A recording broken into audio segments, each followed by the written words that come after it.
Елегантен накид по поголемни цени. MD Jewelry е правото место за вас. Порачите на линкот под видеото.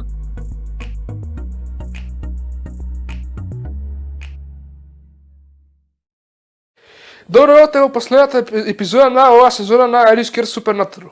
Денес ќе пробаме да ги откриеме тајните на Area 51, односно областа 51. Тоа е таа мистериозна база во една пустина во Невада и денеска ќе пробаме да ја откриеме што точно се случува таму, па мислам дека можеме да започнеме. На 26 ноември 1954 година, директорот на ЦИА Ален Даус му доверил на својот специјален помошник Ричард Бисел да води многу тајна програма со код Акватон. Тоа беше почеток на студената војна, а мисијата на Акватон беше да изгради авиони на голема височина што ќе може да лета над Советскиот сојуз неоткриено. Авионот ќе треба да лета повисоко од било кој друг авион претходно, а тимот ќе треба да го состави во целосна тајност. Откако ќе се изгради, тимот требаше да најде некаде каде што би може да го тестира леталото во тајност. На 12 април 1955 година, Бисел заедно со офицерот на воздухопловните сили полковник Осмунд Ритванд, Кларенс Кели Џонсон од одделот Lockheed Skunk Works и тест-пилотот на Lockheed Тони Левиер ги истражува опциите во ретко населените пустини на американскиот запад. Тие се усовршија на локација близу крајот на South Fat Nevada, наречена Groom Lake, парче земја попозната по локацијата на мапата, област 51. Но Јуту не е тајното летало скриено во областа 51, што е плени фантазијата на луѓето. Оваа строга тајна вадина база со години се води со теории за воземски феномен. Една теорија дури претпоставуваше дека базата може би била изградена на местото на строго доверлива несреќа и дека САД генерализираше овие вселенски броеви со цел да ја смена воземската технологија за да развијат подобри авиони направени од човекот. Може би најпознатиот поборник на оваа теорија е човек кој тврди дека неговата работа е да го прави токму тоа. На 12 мај 1989 година, репортерот на КВАС, Џорџ Кнап, интервјуираше човек кој го чуваше своето лице скриено од камерата и на екранот беше идентификуван само како Денис. Денис откри дека накратко работел во С4, постројка во близина на областа 51. Кнап го прашал мистериозниот човек, цитирам: "Што точно се случува таму?" Денис одговори јасно: "Па има неколку, всушност 9 летечки чини и летечки дискови кои се со возенско потекло и тие се тестирани и во основа само анализирани." Кога Кнап притисна за тоа дали или не овие мистериозни авиони веројатно би можеле да биде направени на нашата вада, Денис возврати: "Сосема невозможно. Погонски систем е гравитацијски погонски систем. Изворот на енергија реактор против материја. Оваа технологија воопшто не постои на планетата Земја." И мислам дека тука можеме да завршиме овој прв пасус. Значи, со првиот пасус се запознаме со областа 51. Областа 51 првично во 1954 година била направена како база за да се тестираат овие авиони на U2. Овие авиони од проектот U2 ќе биле направени за да летаат повисоко од било кој друг авион и целта на овие авиони била да летаат над Советскиот сојуз неоткриено, но сепак и наводно не било све тоа што се случувало во областа 51, току често оваа област се врзува со воземски феномени, односно се вели дека таму се чува и се испитува на воземска технологија, а некои дури велат дека таму има некои вселенски броеви кои што паднале на земјата и американската влада ги повлекла и ги испитува токму во областа 51. И сега тука има некој репортер интервјуирал човек кој што го крил од своето лице од камерата. Тој човек тврдел дека во 80-тите работел во областа 51 и таму бил сведок на сите работи што се случувале, дури кажал дека таму има всушност 9 летечки чини и тие чини работат на некоја енергија што на земјата воопшто ја нема. И мислам дека мораме да продолжиме. Подоцна Денис беше идентификуван како Роберт Боб Лазар, физичар од висок персонал кој беше препорачан за неговата позиција во С4 од никој друг туку доктор Едвард Телер, човекот кој измислил термонуклеарната бомба. Во телевизиско интервју Лазар даде информации за видео на технологијата што рече дека е видел, како и скици со кои се идентификува како изгледало вселенското летало. Лазар рече дека бил мотивиран да го покаже своето лице и да го каже своето вистинско име во подоснежните интервјуа за да се осигура неговата безбедност. Цитирам: "Осигурувањето е вистинска мотивација за ова." Во своето првично анонимно интервју, тој ги спомна работите со кои се соочува од владата. Цитирам: "Ми се закања дека ќе бидам обвинет за шпионажа. Ми се заканува со мојот живот. Животот на жена ми исто така е загрозен од нив." Во документарен филм од 2018 година Лазар беше прашан, цитирам: "Дали би го вратиле сето ова и би станале само како Боб, момчето за мазни авиони, и никогаш не би го направиле ова, и дали ви е драго или дали ви е драго што сте имале такво искуство?" Лазар одговори, цитирам: "Тоа е тешко да се каже. Не знам, мислам дека не би се наклонил кон тоа во овој момент од мојот живот. Веројатно би се наклонил да не кажам ништо." Боб Лазар ризикуваше се за да каже она што тој веруваше дека е вистина. Цитирам: "Дека во доцните 1980 години американската влада откри воземски селенски летала, неколку од нив, и технологијата во пустината Невада што тие премочува и анализираа. Тоа е факт.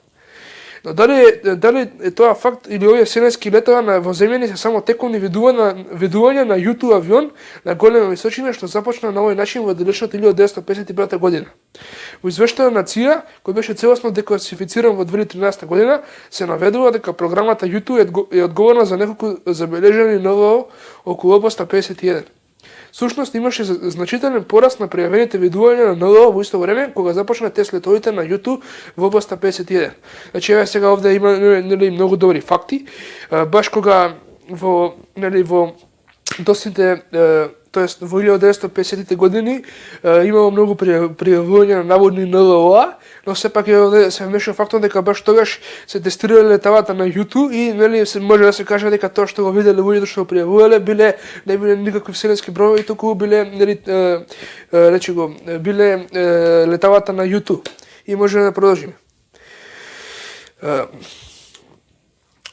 Сушност имаше значителен пораст на пријавените видувања на НЛО во исто време кога започнаа тест летовите на U-2 во областа 51, што документите на ЦИА го нарекуваат, цитирам: "Неочекуван несакан ефект." И иако може да биде лесно за владата да ги објасни извештаите на НЛО како видување на U-2, Боб тврди дека не го видел само во земјанското вселенско летало, туку и екипажот. Во март 1989 година Боб Лазар одел по ходникот на C4, кога според авторот Ени Джейкобсен, цитираше: "Погледна накосо низ мал прозорец и за кратко вели дека видел внатре во необележана просторија. Мислеше дека видел мал сив земјанин со голема глава како стои меѓу двајца мажи облечени во бели мантили. Кога се обидел подобро да погледне, бил турнат од стражар кој му рекол да гледа напред и надолу и да не зирка низ прозори. Лазар изјави дека во земјаните околу областа 51 биле нарекувани децата. Но ако летечките чини и малите сиви во земја не беа доволни да го принудат КНАП да му поверува на Лазар, на пазарот можеше се појави тотално невозможна технологија која Лазар ја препозна како воземјанска. Во едно интервју Лазар опиша рачен скенер кој користел некаква напредна технологија за која тој тврди дека може да му возможни нему и на другите вработени пристап во C4. Во документарен филм од 2018 година, Боб Лазар, област 51 летечки чини, на Лазар му е прикажана сега веќе декласифицирана фотографија од таков уред наречен Идентимат, кој се користи во програмата F-117. Лазар потврди дека тоа е уред што се користи уште во 80-тите години. Значи, овој Лазар со уште многу, како да речем, многу сигурен факт, значи тој во 80-тите видел рачен скенер, односно оние скенери што гледа на филмовите, раката ја ставаат и тоа им овозможува пристап во некои простории, и Боб Лазар за таа технологија рекол дека е воземска и тоа го рекол уште во 80-тите години и еве сега во денешница такви рачни скенери постојат. И не знам тоа како би се објаснило инаку ако не е воземска технологија. Значи има две опции: или Лазар да лаже, или навистина тоа да се случува. Навистина во земјаните подариле таа технологија. Кога Лазар пријавил тука стигнавме, добро. Лазар потврди дека тоа е уредот што се користел уште во 80-тите. Но според Лазар, горивото на кој што летечките чини се движеле е она што најмногу го заинтригира. Лазар за C4 Лазар рече, цитирам: "Ни беше дадена демонстрација за тоа како функционира, работите што ги правеше, физиката на тоа. Она што најмногу ме интересираше е дуплирање на реакторите без користење на елементот 115, што секако е невозможно. Може би не толку невозможно како што мислеше Лазар некогаш. Кога Лазар пријавил дека работи со нешто наречено елемент 115 уште во 80-тите години, тој не постои на периодниот систем на елементите. Тоа обясни дека вселенското летало што го користело елементот 115 како гориво, веќе всушност можело да произведе сопствена гравитација. Обратно инженерство на ова воземско гориво беше она зашто најмногу беше заинтересиран С4. Од тогаш елементот 115 е создаден од руски научници во раните 2000-ти години, како што беше потврдено во 2013 година. Кога шведскиот хемичар го реплицирал елементот во центарот GSI Helmholtz во Германија, сега наречен московиум, елементот 115 е исклучително тежок и многу нестабилен. Досега лабораториските експерименти може да го репродуцира само за околу секунди или помалку. Значи, уште да речам невозможен податок. Значи, Лазар тврдил дека вселенските летала што биле во област 51 работеле на елементот 115 и пазете тоа го рекол во 80-тите години, а самиот елемент 115 бил откриен во раните 2000-ти години, нели се нарекол московиум затоа што бил откриен во Москва, нели? И тој за овој елемент рекол дека вселенските летала работеле на овој елемент и биле антигравитацијски. Значи, нели ако можело тоа да се усоврши уште тогаш, сега би гледале надвор летечки коли, ако стварно бил антигравитацијски овој елемент. Но сепак научниците, самите научници не може да го задржат тој елемент, нели химичарите се успеале само за една секунда да го репродуцираат овој елемент 115 познат како московиум. И можеме да продолжиме. Првично избрана во април 1955 година. Областа 51 не беше ни признана како официјална постоечка до август 2013 година, без ништо да го само ограда од синџири и знаци кои предупредува да не се прекршува, кои стоја на необележен пат. Тајната вадина база е зрела почва за надприродни приказни и теории на заговор. Се што можеме да направиме да ги следиме советите на Боб Лазар за помладите генерации. Цитирам: обрнете внимание, едноставно обрнете внимание. Може еден ден истражувањето на областа 51 во земјанско или нешто друго ќе биде декласифицирано за јавноста. Дотогаш дали областа 51 тајно чува во земја ли или на вселенски летова останува неразјаснето. Значи, тоа е све што треба да се знае и што може да се знае нели за областа за 51, затоа што нели сите информации за оваа база, како што видовте во овој случај, се заснуваат на интервјуата на еден човек. Тоа е нели затоа што нели, како што знаеме, оваа област е многу, што се вика топ секрет и таму не се пушта никакви луѓе не се пушта таму, освен тие самите војници нели што работат во самата област 51, затоа немаме некои многу цврсти докази, затоа нели цело случај се засноваше на овој Боб Лазар и сите негови тврдени, нели? И јас лично мислам дека можам да му верувам. Нели се што кажа вака нели е невозможно, но искочило вистина, нели. Тој го кажува тој работа таму во 80-тите и работите што ги видел во 80-тите, 40 години подоцна навистина се случија. Прво нели рачниот скенер, тој таму го видел рачниот скенер и сега навистина тоа е вистинска ствар овој денови, нели.